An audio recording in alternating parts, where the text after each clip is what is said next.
जनसन्मान यात्रेसाठी पैसा येतो कुठून? सामाजिक कार्यकर्त्या अंजली दमानिया यांनी उपमुख्यमंत्री अजित पवार यांच्या जनसन्मान यात्रेबाबत सवाल केलाय। त्याचबरोबर सूरज चव्हाण विरोधात न्यायालयात जाणार असून अजित पवारांच्या विरोधात देखील कारवाईचा इशारा अंजली दमानिया यांनी दिलाय। सूरज चव्हाण आणि अजित पवार यांच्या विरोधात आपण कोर्टात जाणार असल्याचा इशारा अंजली दमानिया यांनी दिलेला आहे आणि त्यांच्याशी बातचीत केली आहे आमचे प्रतिनिधी गोविंद तुपे यांनी। त्या पद्धतीनं प्रवक्ते जे आहेत तुम्हाला आव्हान देत होते किंवा तुम्हाला त्याबद्दल त्यांनी अपशब्द वापरला आणि त्यावेळेला तुम्ही प्रत्येकाची मालमत्ता आणि इन्कम टॅक्स रिटर्न देण्याचं आव्हान केलं होतं, त्या घेऊन आलात तुम्ही, काय म्हणणं आहे? राग येतो की एवढाला पैसा हे जे वाया घालवतात अशा यात्रांमध्ये। जनसन्मान म्हणजे काय? कोणाचा सन्मान अजित पवारांना करायची शुद्ध झाली म्हणजे आज ते जी गुलाबी रंगाची ती मोठी लक्झरी बस बघून डोकं तडकतं की हा पैसा येतो कुठून यांच्याकडे। सगळ्यांनी आपापले चिल्ले पिल्ले राम आणि श्याम ठेवलेले आहेत। फडणवीसांविरुद्ध आपण कधी बोललो की त्यांचे ते प्रसाद लाड आणि दरेकर उभे राहतात, अजित पवारांविरुद्ध काही बोललो की लगेच त्यांचे सूरज चव्हाण आणि मिटकरी उभे राहतात।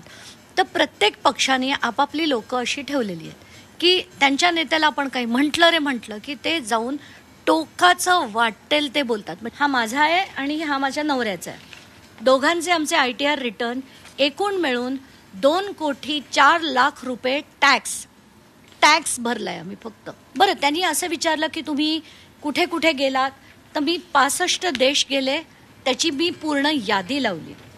अजित पवारांच्या विरुद्ध मी पेपर जाऊन देते, त्याची चौकशी करावी आणि कोण खरं आणि खोटं आहे ते बघूच आपण। तुमचं जे सूरज चव्हाण म्हणाले की त्या रिचार्जवाल्या बाई आहेत, त्या सुपारीबाज बाई आहेत आणि त्यांचं इन्कम कुठून येतो, ही जी त्यांची स्टेटमेंट्स आहेत ही तुम्हाला पटताय का?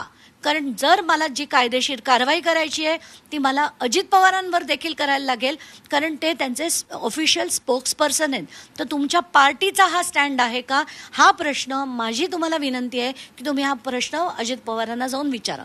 तुमचं जे सूरज चव्हाण म्हणाले की त्या रिचार्जवाल्या बाई आहेत, त्या सुपारीबाज बाई आहेत आणि त्यांचं इन्कम कुठून येतो, ही जी त्यांची स्टेटमेंट्स आहेत ही तुम्हाला पटताय का?